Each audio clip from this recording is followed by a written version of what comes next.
Bismillahirrahmanirrahim. Ya. Siapa sekarang yang mau maju? Zahratul Aini dan Siti Zahratul. Fatimah. Mana orangnya? Hadir, Bu. Oh, hadir ya. Oh, Zahratul Aini. Siti Fatimah. Ya, silakan. Ini masih di kantor ini, Mah ya? Iya, Bu, masih di kantor. Masih di kantor. Oke, silakan. Siapa Langsung yang mulai aja ya, Bu. Ya, silakan. Bismillahirrahmanirrahim. Assalamualaikum warahmatullahi wabarakatuh. Waalaikumsalam warahmatullahi wabarakatuh. Alhamdulillahilladzi arsala rasulahu bil huda wa dinil haq liyuzhirahu 'alad dini kulli wa kaffa billahi syahida. Asyhadu an la ilaha illallah wa asyhadu anna Muhammadan abduhu wa rasuluhu la nabiyya ba'da. Rabbi shrah li sadri wa yassir li amri wahlul 'uqdatam min lisani yafqahu qawli.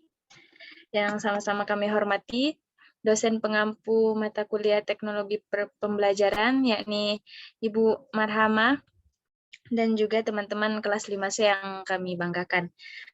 Izinkan kami dari kelompok 11 akan membahas tentang materi perkembangan teknologi komunikasi dan dampaknya terhadap pendidikan.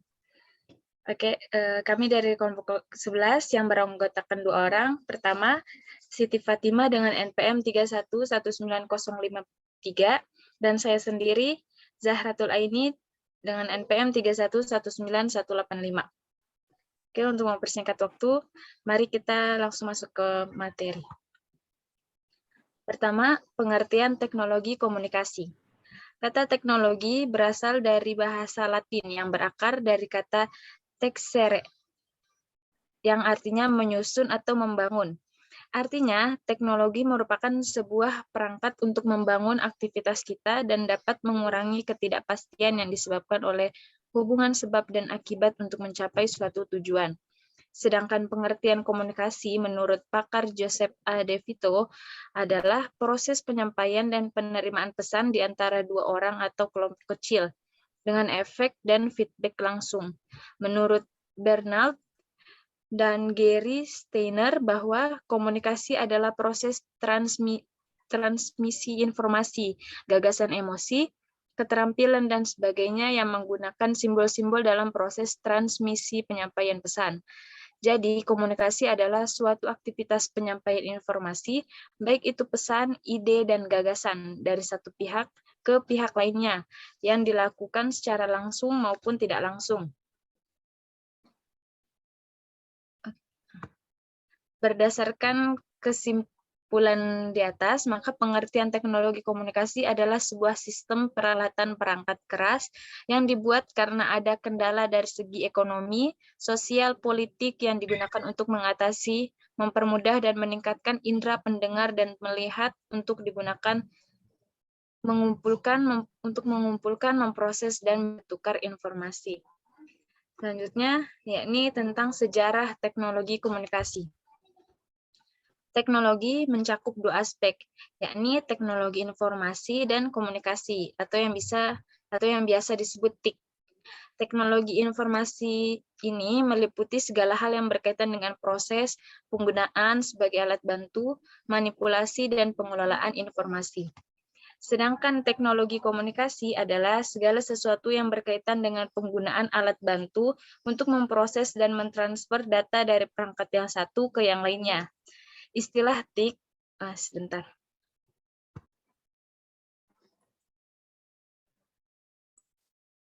Istilah TIK sendiri muncul setelah adanya perpaduan antara teknologi komputer, baik perangkat keras maupun perangkat lunak dengan teknologi komunikasi.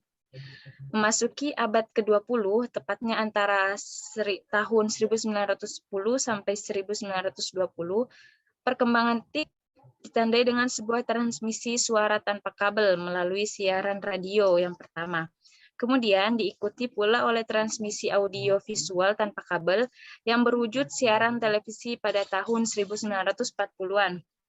Komputer elektronik juga sebagai wujud perkembangan TIK.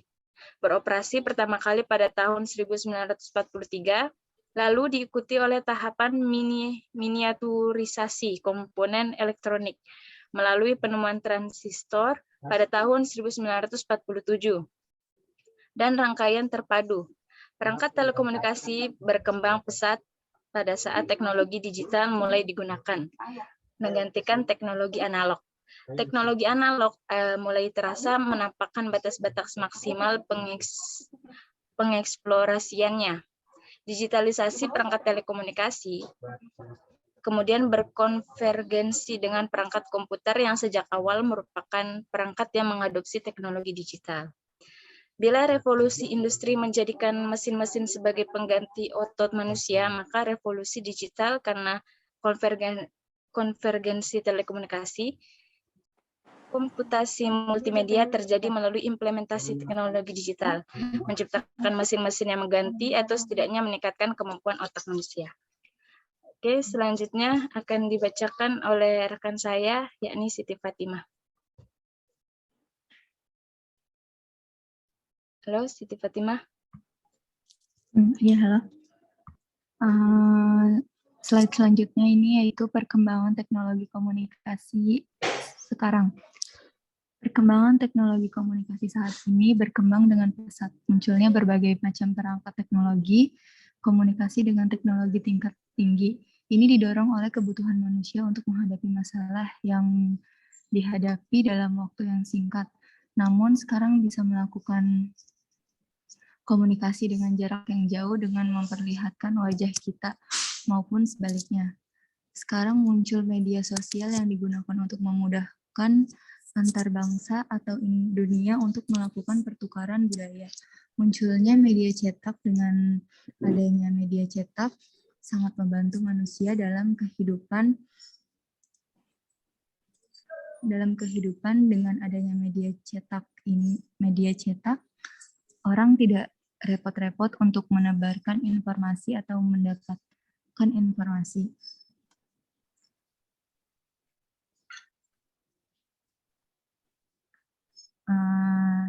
Yang terakhir ada dampak dari perkembangan teknologi komunikasi terhadap dunia pendidikan. Ada dampak positif dan ada dampak negatifnya. Dampak positifnya itu proses mengakses materi atau pelajaran dengan cepat sesuai kebutuhan pelajar itu sendiri atau kebutuhan untuk belajar.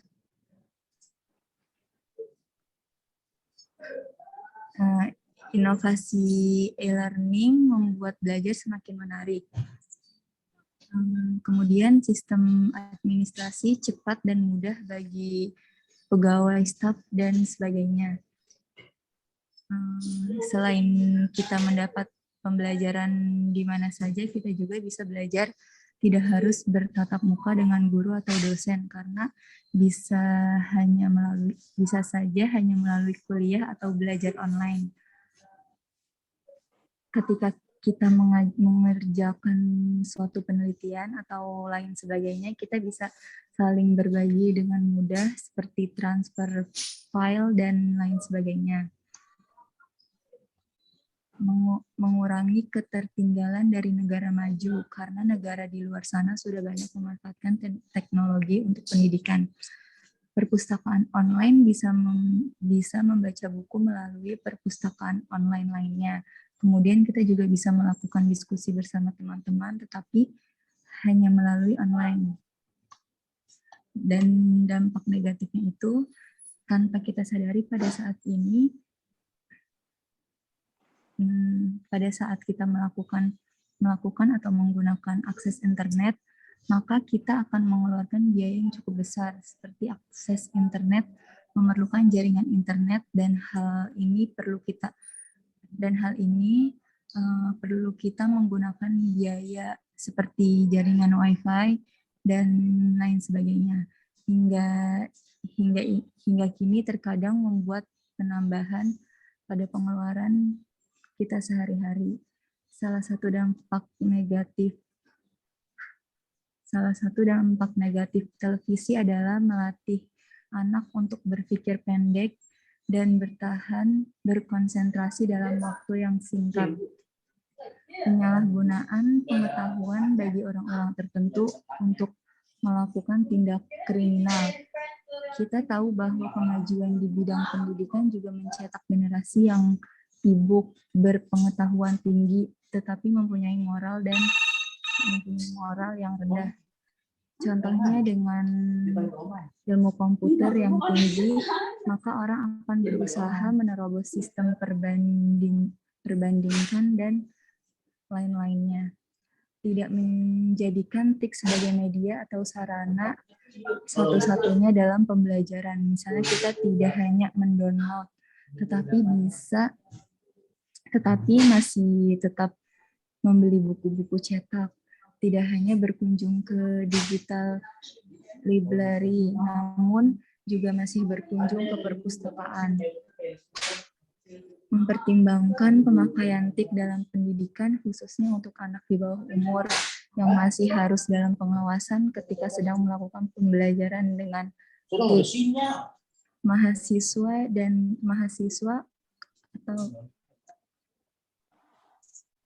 Mahasiswa dan kadang-kadang guru bisa kecanduan seperti aspek teknologi, bukan isi pelajaran, hanya karena topik dapat dijadikan melalui TIK. Tidak berarti bahwa ilmu diajarkan secara efektif via TIK, bahkan jika subjek dapat diajarkan secara efektif melalui TIK. Perlu untuk tujuan yang jelas, TIK dipandang kurang efektif atau tidak efektif ketika tujuan untuk mereka gunakan tidak jelas, seperti menggunakan internet untuk mencari video porno ketika menggunakan komputer di sekolah. Sekian presentasi dari kelompok kami, kurang lebihnya mohon maaf. Jika ada yang ingin bertanya atau ingin menambahkan, dipersilahkan.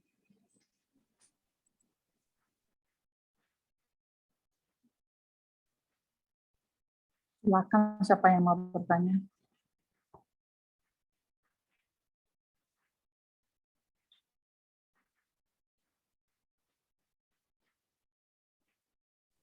Bagaimana teman-teman?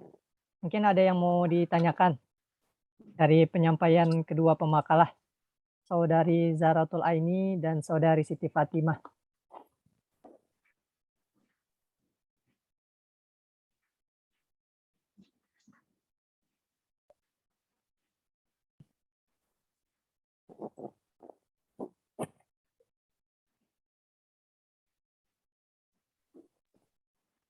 Silakan teman-teman. Atau ada yang mau menambahkan dari materi yang tadi udah disampaikan? Silahkan. Mungkin sambil menunggu pertanyaan dari teman-teman yang lain, Zahratul Aini. Iya. Saya mau tanya ya. Nggak apa-apa? Silahkan. Oke. Kan kita ketahui bersama tentu teknologi harus senantiasa, maksudnya kita adaptasi ya, maju gitu. Nah, kalau semajunya sebuah teknologi maupun tadi ya teknologi komunikasi perkembangan, kan tentunya karakter-karakter dari manusia itu juga harus dibentuk ya, maksudnya dimajukan juga. Khawatir nanti malah banyak dampak negatif yang digunakan dalam perkembangan teknologi tersebut. Nah, mungkin ada gak sih dari pemakalan, maksudnya upaya-upaya baik dari Kemendikbud ya terhadap dunia pendidikan, membentuk karakter, terutama dari hal-hal menyeimbangi gitu. Teknologinya maju, maka karakter kita kan juga harus diperbaiki, maksudnya benar-benar ditingkatkan gitu ya. Biar nantinya terhindar dari hal-hal yang negatif gitu. Mungkin ada gak sih upaya-upaya seperti itu baik di sekolah maupun di skala nasional dari Kemendikbud itu sendiri. Terima kasih. Sambil menunggu pertanyaan yang lain, mungkin ada yang mau bertanya.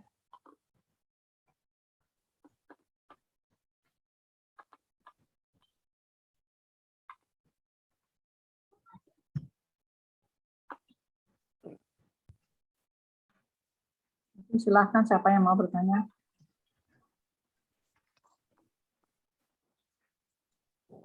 Atau pemakalah langsung mau menjawab pertanyaan dari Saudara Salman, silakan. Saya mau bertanya, pemakalah. Ya, silahkan. Assalamualaikum warahmatullahi wabarakatuh. Nama saya Putri Novianti. Saya ingin bertanya, dalam penilaian itu kan ada penilaian pengetahuan, sikap, dan keterampilan. Terus bagaimana kita sebagai pendidik jika menggunakan daring atau Zoom meeting ini bisa merubah attitude peserta didik. Lalu bagaimana evaluasinya atau penilaiannya, bukan hanya perihal evaluasi secara tertulis saja gitu. Jadi ketika ujian itu atau ulangan bukan hanya peserta didik itu misalnya A, B, C. Terus dia pilih B gitu. Dia nggak tahu tapi B itu betul, kebetulan aja betul gitu. Terus supaya lebih relevan gitu untuk penilaian pengetahuan juga masuk ke lingkup sikap dan keterampilannya. Terima kasih.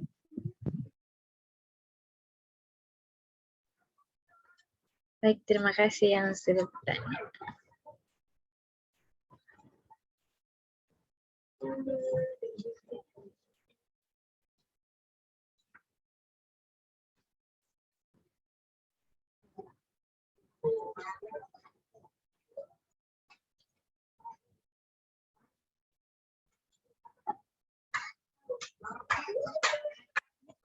Mungkin ada teman-teman yang mau membantu jawab.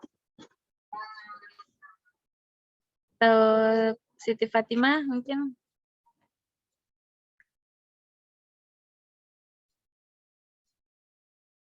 Saya coba menjawab pertanyaan dari saudara Salman terlebih dahulu ya. Mungkin upaya-upaya yang diberikan oleh Kemdikbud itu seperti sosialisasi dan pelatihan-pelatihan aja sih Bang mungkin. Pelatihan misalnya dari Kemdikbud melakukan pelatihan atau sosialisasi oleh kepala-kepala daerah, nanti kepala-kepala daerah kepala-kepala pendidikan nanti sosialisasi ke Kasatlak atau enggak Kasatlak nanti ke para kepala sekolah, nanti kepala sekolah ke sekolahnya. Mungkin seperti itu upaya-upaya yang dilakukan Kemdikbud untuk menyeimbangi teknologi yang berkemajuan. Gitu. Berarti ada ya? Ada. Ada. Contohnya ya seperti awal ininya kurikulum 2013 sebelum dilaksanakan kan itu ada upaya untuk sosialisasi pembentukan karakter, bagaimana pelatihannya ketika guru baru akan menjalankan kurikulum 2013 ini gitu. Mungkin seperti itu, Saudara Salman. Oke, makasih. Ya, makasih.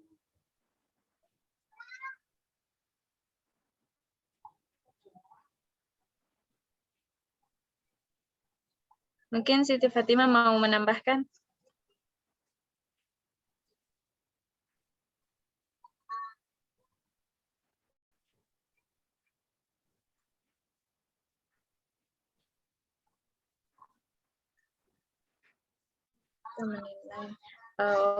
Saya mencoba menjawab pertanyaan dari Saudari Wati ya.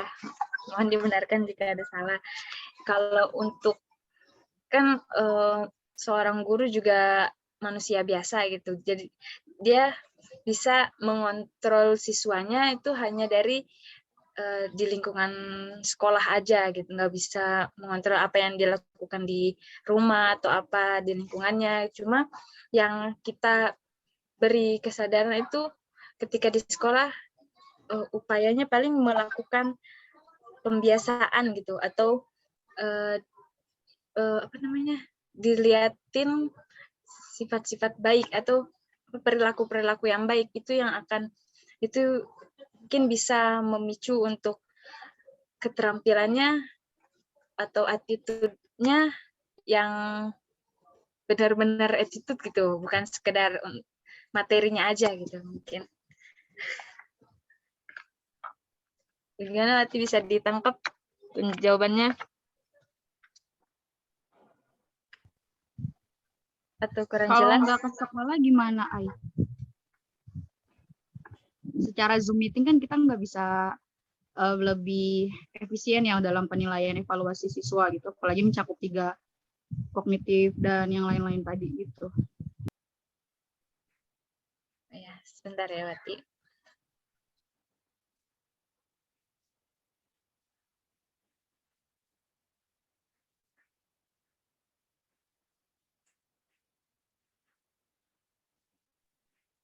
Mungkin ada teman-teman yang ingin bantu jawab.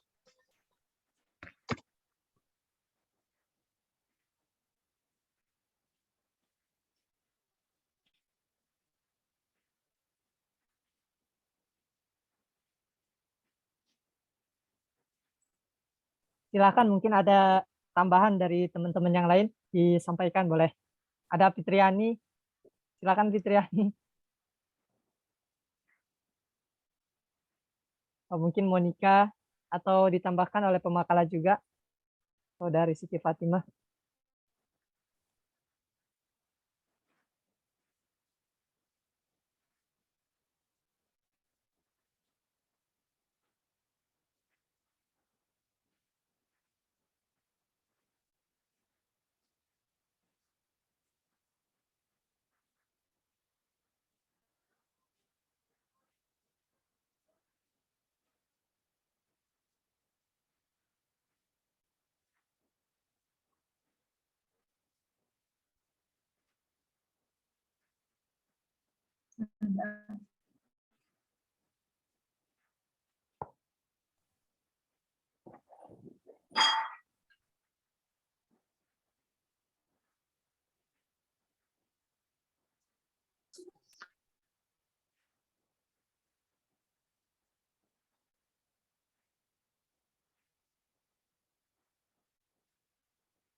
Mungkin kalau sambil sharing kali Zaratul ini ya, sambil nanti ada teman-teman yang lain menyampaikan.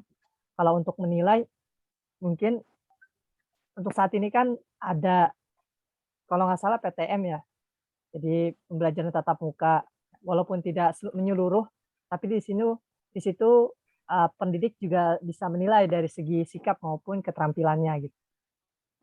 Kalau memang sekiranya Pak, gimana kalau memang sekiranya kondisinya Zoom gitu. Nah, biasanya kan dari guru ke guru biasanya bisa ada komunikasi gitu.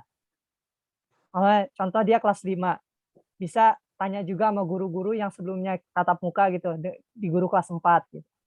Mungkin anak ini seperti apa, kemudian minimal seorang pendidik bisa tahu gitu, oh gambarannya anak ini tuh seperti ini gitu. Walaupun kita belum melihat secara langsung, tapi minimal bisa ada sedikit gambaran dari sharing terhadap guru-guru yang sebelumnya mengajar atau mendidik mereka gitu. Mungkin demikian, Saudari Putri. Kalau untuk saat ini kan ada PTM, mungkin itu bisa sebagai, kalau menurut saya kalau untuk yang Zoom secara menyeluruh gimana? Kalau itu kan memang sudah di luar kendali kita ya, karena kita pasti melihat apa yang terlihat, apa yang tampak gitu. Nahnu nakumu bima zahir, kita lihat apa yang tampak gitu. Ya, kalau selama terlihatnya mereka baik dalam segi sikap kan bisa kita lihat dari bagaimana mereka berpakaian, mungkin ketika Zoom, atau mungkin dari berbicara, menyampaikan, itu kan bisa kita lihat dari sikap juga. Jadi kalau menurut saya banyak sih cara buat menuju kita mengambil kesimpulan kira-kira anak ini bagaimana sikapnya maupun keterampilannya. Itu bisa sharing antar guru yang pernah mengajar, bisa juga tadi, ya, bisa juga dari pembelajaran tatap muka kan, walaupun seminggu sekali itu bisa kita ambil penilaian juga. Demikian, mungkin ada tambahan dari teman yang lain.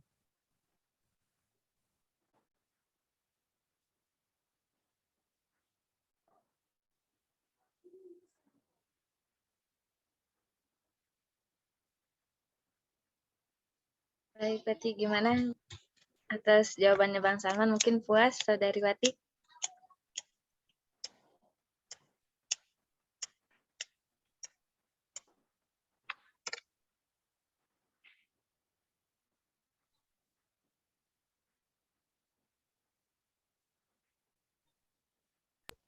Ya, makasih Pak Salman.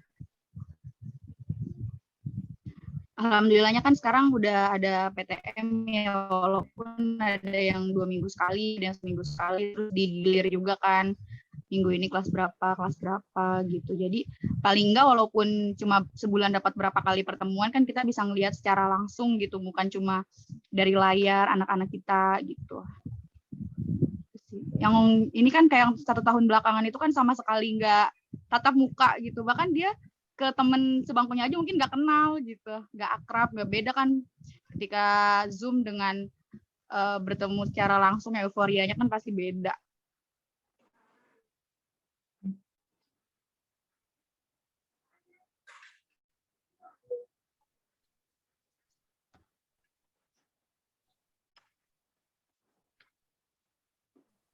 Mungkin pemakalah kalau memang sekiranya tidak ada diskusi lagi, boleh disambung oleh dosen pengampu atau seperti apa, boleh pemakalah.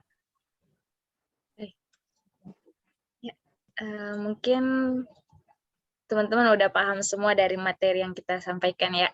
Semoga. Alhamdulillah. Baik, kita cukupkan aja presentasi kelompok 11. Mohon maaf bila ada kekurangan, ada materi yang disampaikan bisa dipahami oleh teman-teman sekalian. Assalamualaikum warahmatullahi wabarakatuh. Waalaikumsalam. Waalaikumsalam warahmatullahi wabarakatuh. Oke, jadi itu tadi ya presentasinya. Pertanyaannya bagus sekali nih dari Mbak Putri ya. Pertanyaannya bagaimana menilai, mengevaluasi ya sikap waktu dengan online begini gitu lah. Atau ya memang kita nggak boleh berputus asa ya, walaupun tidak bisa, tapi kita bisa mengusahakannya. Contohnya, misalkan guru mau memberikan pembelajaran tentang sikap, misalnya bagaimana cara menghormati orang yang lebih tua, bagaimana cara berbicara kepada orang yang lebih tua, misalnya seperti itu ya. Jadi itu bisa kalau dalam mengajar itu bisa diputarkan videonya gitu. Bagaimana seorang anak misalnya membantu orang tua misalnya yang lagi menyeberang jalan gitu ya. Itu kan sesuatu sikap sebenarnya situ ya. Nah, itu bisa ditunjukkan dengan gambar waktu mengajar gitu ya. Nah, kalau untuk mengetesnya, untuk mengujinya, bisa juga pakai gambar tadi, bisa aja. Nah, bagaimana? Jadi tergantung dari pertanyaannya. Misalnya apakah yang dilakukan tadi itu apakah sudah benar atau belum, bisa benar atau salah ya itemnya. Atau bisa juga misalnya pertanyaannya misalnya anak kecil itu bisa dikasih nama misalnya Tono membantu nenek-nenek menyeberangi jalan. Ini merupakan sikap apa gitu. Nah, bisa ditanyakan sikap apa itu, sikap menolong misalnya. Apakah itu kan apa namanya pembelajaran sikap yang bisa diberikan dengan gambar dan juga bisa dites dengan gambar juga gitu. Jadi nanti bisa choices-nya itu atau pilihannya itu bisa bermacam-macam. Kalau mau dibikinkan pilihan ganda gitu, bisa seperti itu. Kalau yang mau misalnya mau memberikan itu menjadikan pertanyaan itu essay juga bisa, cuman waktunya kadang. Jadi kalau dalam memberikan tes dengan multiple choice itu harus memberikan pengecohnya itu loh. Pengecohnya itu juga jangan terlalu jomplang gitu loh, dengan yang benar, dengan jawaban yang benar. Nah, itu di dalam pembuatan evaluasi itu Anda nanti akan diajarkan bagaimana membuat pilihan-pilihan jawaban dari pilihan ganda tadi itu tidak jomplang, tidak terlalu jomplang. Jadi anak agak sulit membedakan antara jawaban A, jawaban B, jawaban C, dan jawaban D. Itu namanya distractor. Distractor ini yang harus kita bikinnya. Gitu. Jadi misalkan Anda mau menonjolkan di situ bahwa Tono tadi membantu si nenek menyeberangi jalan itu adalah sikap yang apa? Misalnya itu adalah sikap yang baik, yang harus ditiru oleh kita semua, misalnya gitu ya. Nah, itu nanti bisa distraktornya bisa yang agak miring-miring seperti itu juga. Misalnya sikap Tono sudah baik, tapi tidak perlu ditiru. Nah, itu misalnya yang salahnya. Yang benarnya sikap Tono sudah baik membantu si nenek dan itu harus ditiru. Nah, gitu. Jadi bisa di distraktornya itu loh. Jadi dimainkan di pilihan gandanya tadi. Jadi artinya kalau kita membuat suatu tes ya atau evaluasi itu nggak gampang bikinnya dengan pilihan ganda. Pilihan ganda itu sulit karena distraktornya itu, pengecohnya itu sedikit-sedikit saja itunya bedanya. Gitu. Nah itu yang bikin agak sulit. Nah, artinya di sini kalau gurunya tidak kreatif, kalau gurunya tidak punya pengalaman yang banyak, agak sulit dia bikin itu. Gitu. Makanya di sini kalau dipelajari evaluasi memang lebih itu dipelajari dalam bagaimana cara bikin tes secara sikap itu tadi kan sikap memang sulit ya. Nah, tapi bisa dibikinkan tesnya ya. Bagaimana lagi kita hanya bisa memberikan dengan visual dan juga memberikan materinya secara visual juga gitu. Jadi dengan contoh-contoh karena ini keteladanan misalnya meneladani perilaku yang baik gitu. Nah, itu bisa nanti juga bisa di dalam pemberian materinya ya bisa dengan membandingkan gitu loh. Misalnya si Tono membantu si nenek menyeberang jalan. Ada lagi misalnya Andi tidak membantu misalnya lagi si nenek misalnya ada orang tua yang lagi berat membawa barang, nah dia cuek aja gitu. Nah, itu kan bisa dibandingkan mana sikap yang baik di antara Tono dan si Andi tadi itu juga bisa. Jadi memang dibutuhkan di sini visualisasi, agak sulit kalau dijelaskan gitu. Apalagi lewat Zoom gitu ya. Kadang-kadang konsentrasi anak juga terganggu. Tapi kalau dengan itu tadi dengan gambar, nah, dikasih waktu, nah coba tebak misalnya. Mana yang bagus nih di antara coba pertanyaan pertama. Jadi seperti itu memberikan tesnya kalau saya melihatnya seperti itu. Jadi memberikan tesnya tadi itu kalau memang pilihan ganda pakai waktu sehingga mereka mau tak mau harus hadir di saat itu. Jadi nomor 1 nih, pertanyaan nomor 1, ayo jawab nih anak-anak gitu ya. Gambar pertama. Nah, pertanyaannya ini jawabannya A, B, C, D, silakan. Kasih waktu 3 detik, selesai. Langsung nomor 2 gitu. Jadi kalau yang main-main udah nggak bisa gitu loh. Nah, dia lewat gitu. Tapi sebelumnya dikasih tahu kepada anak itu bahwa ini tesnya adalah tes yang benar-benar meminta konsentrasi kalian. Kalau kalian tidak memperhatikan, maka pertanyaan akan terus jalan berikutnya. Jadi kalau jadi tidak ada pengulangan pertanyaan di sini. Jadi sekali lewat gitu loh. Jadi semuanya harus benar-benar konsentrasi dan hadir semuanya di depan kamera, gitu aja. Udah, jadi mereka akan dikasih tahu pertanyaan ada 10 misalnya ya. Nah, pertanyaan ada 10. Kalian diminta untuk konsentrasi kepada 10-nya. Kalau kalian tidak konsentrasi dilewatin, lewat aja dia gitu. Tidak ada pengulangan bacaan untuk tes gitu. Bisa diberikan seperti itu. Kalau kognitif juga bisa diberikan kan tidak perlu gambar kalau kognitif ya. Nah, bisa dikasih waktu saja. Bisa diberikan satu-satu untuk mengecek apakah mereka melakukannya benar sendiri gitu loh. Dan tidak ada minta bantuan orang lain, dilakukan dengan cara-cara pengetatan waktunya tadi. Jadi nggak lama-lama waktu dikasihkan. Jadi satu soal bisa jangan 1 menit, satu soal diberikan misalnya kognitif ya, dia bisa mikir dalam waktu 3, misalnya dalam waktu 20 detik. Udah dihitung, tek 20 detik, langsung nomor 2. Tek, langsung nomor 3 gitu. Nah, jadi mereka bagaimanapun otomatis harus konsentrasi, harus berada di depan kamera, harus menjawab gitu. Dan jawaban langsung kita terima. Jadi nggak ada cerita. Oh, ntar diberikan jawabannya nggak bisa. Jadi nggak bisa nyontek-nyontek lah intinya gitu. Kira-kira seperti itu kalau memberikan tes untuk anak-anak, apakah itu bentuknya kognitif, apakah itu bentuknya sikap. Kalau sikap memang dengan gambar itu bisa, kalau saya melihatnya atau dengan video bisa, tapi waktunya diperketat. Nah, sebelum diberikan kepada anak itu dicobakan dulu oleh guru, apakah terlalu cepat waktunya, apakah terlalu lama gitu loh, dicobakan dulu gitu. Jadi nggak bisa langsung dibikin langsung, oh ini kira-kira 3 detik selesai, nggak bisa begitu gitu. Jadi cobakan dulu. Jadi yang diberikan itu yang sudah dicoba, kita coba dulu sebagai guru, bagaimana ini rasa-rasanya udah pas, langsung dibikin. Seperti itu yang kalau untuk mengetes sikap dan juga kognitif juga bisa seperti itu. Waktunya saja diperketat. Jadi memang agak sulit kalau itu berbentuk esai. Memang agak sulit kalau berbentuk esai. Karena waktunya lebih panjang kan, esai otomatis agak waktunya lebih panjang. Seperti itu kira-kira.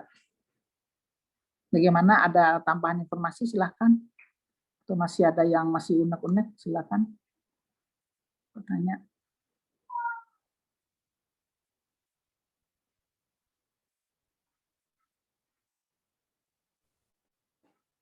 Kalau maaf Ibu, Ya. kalau tadi untuk pilihan ganda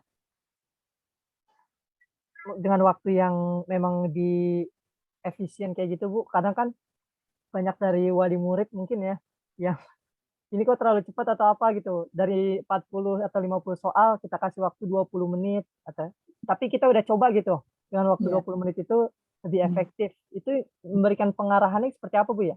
Karena kan kalau 20, maksudnya kalau 20 menit atau 30 menit pengerjaannya, kata Ibu 20 detik atau 30 detik, itu kan pasti, karena kalau menurut saya anak-anak udah terbiasa dikasih waktu agak panjang nih. Itu dia. Ya, itu di anu aja, sebelum ujian dimulai diberikan petunjuk itu gitu loh. Jadi mereka siap gitu loh. Jadi ini petunjuk ya gitu loh. Untuk kita melakukan tes. Petunjuknya adalah untuk menghindari, dibilangin aja, untuk menghindari contek menyontek gitu loh. Gitu, dibilangin anak-anak. Untuk menghindari supaya kalian jangan mencontek gitu. Jadi waktunya memang ketat gitu loh.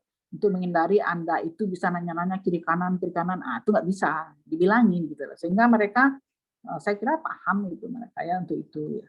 Karena memang coba aja Anda tes ya, kalau untuk orang dewasa ya coba aja tes TOEFL ya, yang biasa saya berikan tes TOEFL untuk listening. Itu dia nggak mau tahu. Tapi dibilangin dari awal, ini tes kecepatannya itu speed-nya katanya, rate-nya rata-rata. Dan tidak cepat dan tidak lambat. Pokoknya normal gitu loh. Nah, untuk itu Anda diberikan waktu hanya beberapa detik setelah diberikan pertanyaan langsung dijawab. Kalau tidak bisa dijawab akan lanjut, pertanyaan akan lanjut, tidak akan pernah diulang. Gituin gitu loh. Jadi itu bagaimanapun dia akan konsentrasi karena sudah dikondisikan. Nah, itu namanya dikondisikan. Jadi dikondisikan anak itu untuk situasi yang akan Anda berikan gitu loh. Situasi yang akan Anda berikan itu adalah menjawab dengan cepat gitu loh. Dan tidak akan pernah diulang-ulang lagi ya. Mereka udah siap tuh secara mental, pasti mereka siap. Karena sudah dibilangin dari awal gitu loh.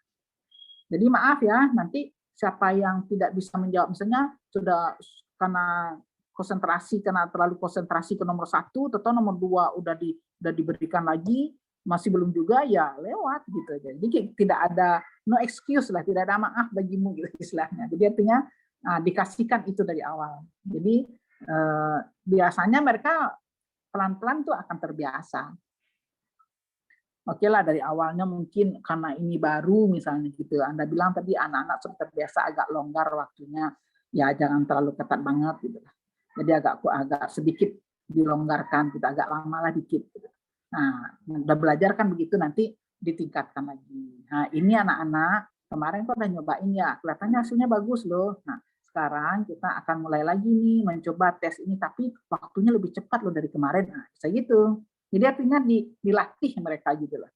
Nah, itu bisa bisa menjadikan mereka terbiasa lah dengan pemberian tes yang cepat dan mereka akan lebih konsentrasi. Biasanya seperti itu. Kalau dalam pembelajaran bahasa memang seperti itu. Kita dilatih untuk begitu dan itu dikasih tahu. sehingga kita lebih konsentrasi dan kita tidak mau Jadi kalau sudah listening, dicek dalam kelas itu biasanya sudah hadir nggak semuanya, nih mau mulai listening loh, ini mulai loh. Nanti jangan tidak boleh ada yang masuk sewaktu pembelajaran ini diteskan gitu. Jadi Anda strict juga. Jadi udah hadir nggak semua? Berapa nih semua? Ada 24 orang, ada nggak 24? Kalau belum, ayo cari mana temannya satu lagi, mana gitu. Gitu. Jadi di make sure, dipastikan gitu loh, semuanya itu ada dalam kelas. Nah, dan mulailah Anda berikan kalau sudah semuanya oke, semuanya siap gitu loh. Semuanya siap dengan lembar jawaban gitu loh. Semuanya siap dengan pulpen gitu loh. Jadi memang disiapkan benar. Nah, oke, ini kalau udah dimulai memberikan pertanyaan ini tidak akan berhenti, dia akan terus saja sampai angka 30 misalnya, sampai soal 30 misalnya. Jadi Anda hati-hati gitu. Jadi sudah di warning, diberikan informasi sebelumnya dan sudah diberikan warning sebelumnya supaya mereka siap dengan seperti itu. Nah, jadi atau sebelumnya juga guru bisa, siapa yang mau ke toilet dulu deh, pipis dulu, siapa yang mau pipis, bisa gitu. Jadi itu harus siapkan. Jadi artinya mereka benar-benar sudah siap gitu loh dalam segala hal. Jadi dalam nanti, permisi Pak, saya mau pipis, nggak bisa. Jadi benar-benar dikondisikan. Itu namanya condition of learning. Nah, itu tuh kondisi-kondisi seperti itu tuh yang perlu Anda hadirkan di tengah-tengah siswa sehingga mereka sadar, oh dalam ini ya, oh ya deh gitu. Jadi benar-benar sudah siap gitu, istilahnya siap tempur lah istilahnya gitu. Nah, siapa yang mau pipis silakan pipis dulu biar selesai semua gitu. Itu jadi disiapkan benar semua. Nah, mulailah waktunya. Waktu pendek ya, cuma segini gitu. Nah, gitu. Jadi rasanya kalau petunjuknya jelas dan kondisinya memang sudah sedemikian kondusifnya dibangun oleh si guru, orang tua juga tidak akan komplain, saya kira. Oke lah, awalnya mungkin iya, tapi tadi karena Salman ngomong waktunya biasanya agak lama kepada siswa. Nah, tapi untuk pertama sekali namanya istilahnya try out lah ya. Nah, oke lah, waktunya agak lama juga. Tapi setelah itu mulai di-cut waktunya, gitu. Gitu caranya. Jadi jangan langsung, itu jadi shock terapi dia, jangan kaget dia gitu lah. Gitu biasanya. Jadi kalau sudah pelan-pelan, nanti akan ketemu dia. Nah, dan biasanya nanti bisa saja kalau guru mau bertanya kepada siswanya setelah 30 jawaban tadi itu, gimana rasanya kalau ujian diberikan seperti itu, pasti mereka heboh. Nggak enak, nggak ada waktu ini gini-gini, ya macam-macam lah, ditampung gitu loh. Nah, nanti ke depannya makanya pasti dia ngomong salah satunya adalah waktunya terlalu cepat Pak, cepat banget, banyak kan, nanti itu masuk. Nah, iya kan dari awal udah dibilangin waktunya seperti. Jadi nanti berikutnya kita akan tesnya seperti itu. Nah, jadi mereka sudah, itu namanya adjustment ya, penyesuaian. Nah, mereka akan menyesuaikan dengan kondisi yang dibangun oleh si guru. Inilah condition of learning-nya ini nih, dikondisikan. Karena memang sulit sih kalau tidak dikondisikan, apalagi ini kan di rumah ya. Nah, datang ke sekolah itu ya, sekolah itu namanya sudah dikondisikan belajarnya. Jadi siswa datang ke sana sudah siap. Artinya apa? Mereka mandi dulu pagi, siap-siap dulu, sarapan dulu, pakai baju seragam. Itu namanya dia mempersiapkan dirinya sudah matang gitu loh. Nah, datang ke sekolah. Nah, sekolah itulah yang mengkondisikan dia belajar. Di mana? Di dalam kelas. Dalam kelasnya teratur. Nah, itu namanya condition of learning. Learning-nya sudah dikondisikan seperti itu. Kalau di rumah, coba aja sekarang aja Anda rasa. Anda pulang ke rumah, pasti perasaannya pulang ke rumah itu apa? Istirahat kan? Tidur kan? Itu karena sudah dikondisikan seperti itu, karena sudah ada kamar tidur, sudah pokoknya santai aja, relax lah di rumah gitu ya. Nah, sekarang kondisi seperti itu dibawakan ke kondisi sekolah yang nggak matching sebenarnya gitu. Nah, tapi pelan-pelan si guru memberikan informasi itu tadi gitu. Informasi bahwa Nah, kita akan tes seperti ini. Jadi dikondisikan sedikit-sedikit. Nah, terkondisikan ya, saya yakin bisa itu, bisa lah. Ya memang oke lah, tidak 100% ya, minimum sudah mendekati lah. Mendekati. Ya daripada kita berkuar-kuar di sini, memberikan pertanyaan, terus itu kenapa tuh nyantai-nyantai kelihatan misalnya kita. Jadi mendingan dikasih waktu aja, lebih enak. Saya kira mudah-mudahan sudah menjawab lah pertanyaannya, atau masih belum puas silakan tanya lagi. Apa yang bertanya? Alhamdulillah Bu, jelas. Jelas. Alhamdulillah kalau jelas ya. Begitulah kira-kira apa yang bisa kita atasi selama anggaplah ini pandemi, selama pandemi ini. Nah, tapi sekarang kalau sudah mulai lagi tatap muka.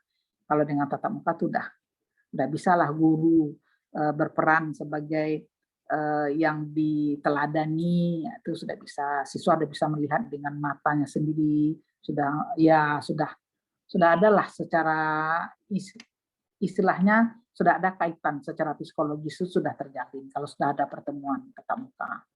Yang sulitnya kan tidak ada pertemuan tatap muka itu gitu. Mudah-mudahan kedepannya nggak terlalu banyak lah kita menggunakan lagi yang namanya online. Jadi kalau offline itu sudah bisa lah ditanamkan sikap-sikap atau karakter yang Anda bilang tadi, karakter. Di pembelajaran karakternya bisa jalan. Karena juga kadang-kadang yang saya lihat sekarang ini anak-anak itu tidak belajar di rumah itu, yang belajar itu orang tuanya. Orang tuanya yang sibuk memberikan ini. Jadi artinya ya karena memang kita paham lah kalau memang rumah itu bukan untuk tempat belajar, tidak dikondisikan untuk belajar. Dikondisikan memang untuk istirahat, untuk ya orang pulang ke rumah lah gitu. Jadi memang paling enak lah kalau datang ke sekolah itu, terutama bagi anak-anak.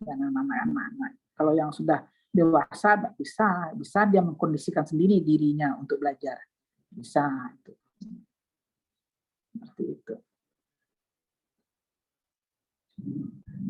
Gimana, masih ada lagi yang mau bertanya atau mau sharing idea, silakan. Anda sudah tahu kapan ujian akhir semesternya? Insya Allah di tanggal Januari pertengahan, Ibu. Oh, Januari pertengahan. Tanggal 10, insya Allah. Tanggal 10. Ada ini minggu tenang nggak? Kalau di kalender ada, Bu. Ada. Jadi kita kuliah sampai tanggal berapa? Untuk pelaksanaan kuliah sampai tanggal 31, Bu, Desember. Nanti ada pertemuan mandiri. Pertemuan mandiri kan biasa minggu tenang ya, 3 Januari. 3 sampai 8 Januari. 3 sampai 8 Januari. Oke. Kita berapa kelompok lagi yang belum maju? Ini kelompok berapa tadi? Kelompok 11 ya? Kelompok 11. Kelompok 11. 11 masih ada. Berapa kelompok lagi? Kelompok lagi. Berapa kelompok lagi? 2 kelompok lagi, Pak. Oh, 2 kelompok lagi. Oke. Berarti minggu depan pertemuan terakhir, Bu, ya? Iya. 2 kelompok aja maju, nggak apa-apa. Oke. Maju aja 2 kelompok. Itu apa ya? Topiknya kalau saya nggak salah itu mengenai program-program produknya Pustekom sama belajar di rumah ya. Kayaknya itu deh. Belajar inovatif dalam BDR. Iya, belajar dari rumah. Belajar di rumah ya. Itu. Nah, itu boleh jadi bisa tuh. Jadi minggu depan itu sudah 2 kelompok saja maju. Jadi 2 kelompok langsung presentasi ya, habis itu baru pertanyaan. Jadi kita seperti seperti seminar gitu ya, tapi langsung semuanya. Jadi nggak usah satu-satu dibahas. Jadi kedua-duanya presentasi dulu, kemudian langsung baru ada pertanyaan, baru diskusi lah gitu. nggak terasa ya, sudah berakhir saja. Semester berapa Anda? Semester 5. Besoknya udah semester 6. Cepat sekali ya. Alhamdulillah Ya. Bu. Kuliahnya nggak berasa biayanya. Insya Allah. Salah ya. Kuliahnya nggak berasa. Jadi ini apa namanya? Ya itulah. Kalau kuliah itu tahu udah selesai aja sampai di ujung gitu lah. Nah, itu jadi memang seperti itu. Kalau Anda lanjut ke S2 tambah nggak terasa lagi. Nggak terasa lagi di S2 itu karena langsung setelah sidang langsung masuk S2, wisuda, nah Anda sudah 1 semester. Udah, temannya belum, Mas, baru selesai S1. Anda sudah 1 semester karena di S2 juga nanti Januari itu juga awal Januari itu UASnya. Nanti wisudanya di bulan Maret ya udah. Anda sudah di semester 2 itu. Kuliah di S2 itu yang penuh itu semester 1 masuk semester 2. Semester 3 itu 1 mata kuliah ditambah dengan penelitian. Udah. Semester 4 udah boleh sidang. Cepat banget. Tuh seperti itu. Jadi ya mudah-mudahan semuanya bisalah lanjut nanti S2. Masih mudah-mudah ini. Oke. Masih ada lagi? Nggak ada lagi? Kalau nggak ada lagi nggak apa-apa, kita tutup aja sampai di sini. Besok minggu depan 2 kelompok maju sekalian. Oke. Ya Bu, sepertinya cukup Bu. Cukup ya. Oke. Kalau gitu mari sama-sama kita baca hamdalah. Alhamdulillahirabbil alamin. Assalamualaikum warahmatullahi wabarakatuh. Waalaikumsalam warahmatullahi Waalaikumsalam wabarakatuh. warahmatullahi wabarakatuh. Terima kasih Bu. Terima Kasih kasih. Bu.